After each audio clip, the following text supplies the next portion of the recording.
who had a great impact on my life, and that was Dr. Israr Ahmed. Dr. Israr Ahmed, may Allah grant him Jannah, he was one of the best Urdu-speaking orators in the world that I know of. So I traveled all the way to Pakistan in 1991 to meet Dr. Israr Ahmed. He was a medical doctor. He wasn't trained in any Islamic institute or Islamic university. He was a medical doctor inspired by Maududi, Jamaat-e-Islami, went to Tabligh Jamaat, they started his own organization, Tanzeem-ul-Islam. I went to Lahore to meet him. And I was shocked at his simplicity. The command that he has over the Quran. He also speaks in English, but mainly in Urdu. And I was impressed by it. So I purchased all his video cassettes and added to the video cassette library. And to cut the story short, I learned many things from him. I'll just mention two important things I learned.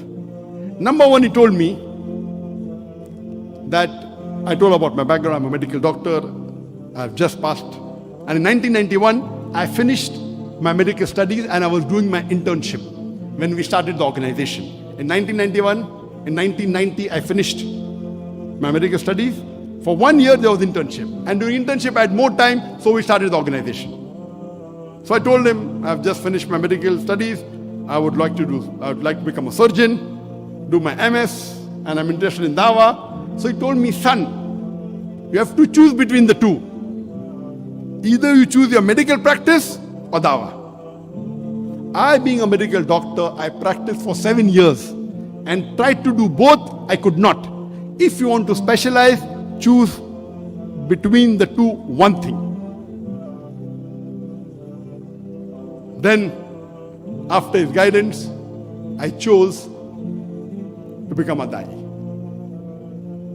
The second thing I learned from him was, he told me that if you want to become a Dai, see to it that you make your personal needs the minimum.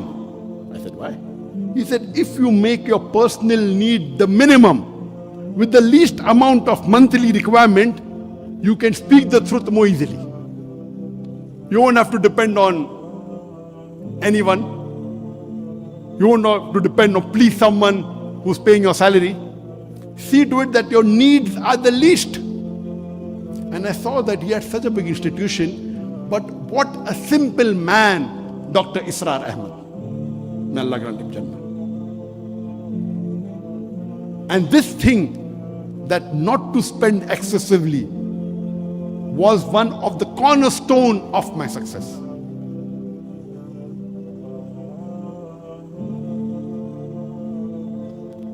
Just in case I forget,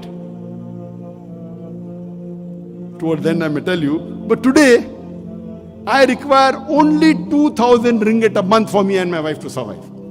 Only 2,000 ringgit. Very comfortably. Very comfortably. Not for my Dawah activity. Dawah activity, though I have travel, fly, I pay my own money, that's different.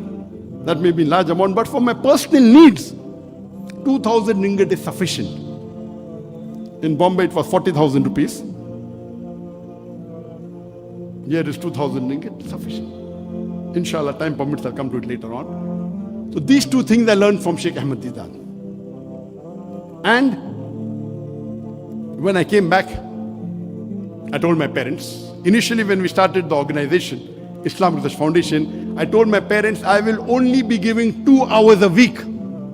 Because once I finish my internship, when I join the MS surgery, I have to be there 24/6 or 6.5. Maybe I get half a day in a week free. So I spend some time with my family and 2 hours in this organization. But then I decided I will not do my post-graduation. I told my parents, I want to give 2 hours a day for Dawah and the balance time for my medical practice. My father had a roaring practice. My elder brother, Dr. Ahmed Naik, also was a doctor. And my brother, he was a very good orator. So when Sheikh Ahmed Didat came, he was the MC. Because he was the Secretary General of his medical college. Very good orator. Not an Islamic speaker, but a general orator. So that's how Sheikh Deedat was impressed.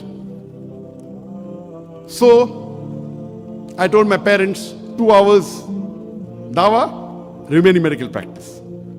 After a couple of months, I said 50% dawah, 50% medical practice. They said no problem. Then I said 2 hours medical practice, remaining dawah. They said no problem. Then after maybe a year or so, I said full-time dawah. They said no problem.